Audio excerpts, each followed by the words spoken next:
eu vou falar um pouco sobre o método ideográfico. Esse método pode ser chamado tanto de ideográfico quanto de temático, e ele é considerado um método básico, e o sistema dele é indireto, ou seja, é aquele que você precisa passar por um processo intermediário para poder chegar no documento, e ele é organizado por assunto. Esse método é muito utilizado no dia a dia da área administrativa, e assim que essas pastas forem organizadas por assunto, elas deverão ser organizadas em ordem alfabética ou numérica. Dentro dessas duas formas de organização, tem algumas subdivisões.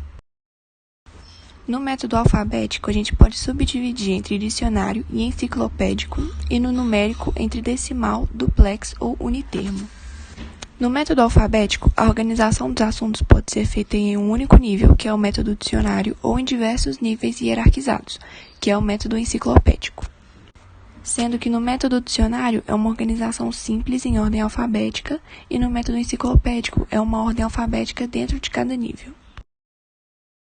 Aqui é um exemplo de como que ele dividiu entre o método dicionário e o enciclopédico. No dicionário ele só colocou em ordem alfabética alguns tópicos, e no enciclopédico ele dividiu os dois departamentos e colocou os tópicos dentro dele. No método numérico, ele também é hierarquizado, assim como no método enciclopédico, mas o que se leva em consideração nesse daqui é a numeração e não a ordem alfabética. Nesse método, os assuntos são ordenados através de um código, igual mostra o exemplo da foto. O método numérico também tem algumas subdivisões, como a decimal, que é baseada no sistema decimal de Melvin, onde ele divide o conhecimento humano em 9 classes principais e uma décima que é reservada para assuntos gerais. Nesse método, os números são separados por ponto e a parte inteira dos números são sempre formadas por 3 algarismos. O método numérico duplex ele é parecido com o decimal por ele também ser hierarquizado, mas nesse método ele não tem limitação de 10 divisões por nível, ou seja, não tem limitação de nível ou classe. Outra diferença é que nesse método os algarismos são separados por traço e não por ponto como no decimal.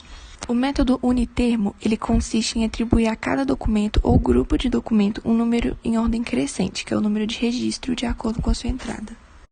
Uma vantagem do método ideográfico no geral é que ele auxilia na organização de grandes volumes de documentos e variedades de assuntos, além de ser eficaz tanto nos arquivamentos especializados quanto nos menos complexos. E uma desvantagem desse método é que ele apresenta a dificuldade de escolher o melhor termo ou expressão que define um assunto, porque entra num ponto de vista muito pessoal do arquivista.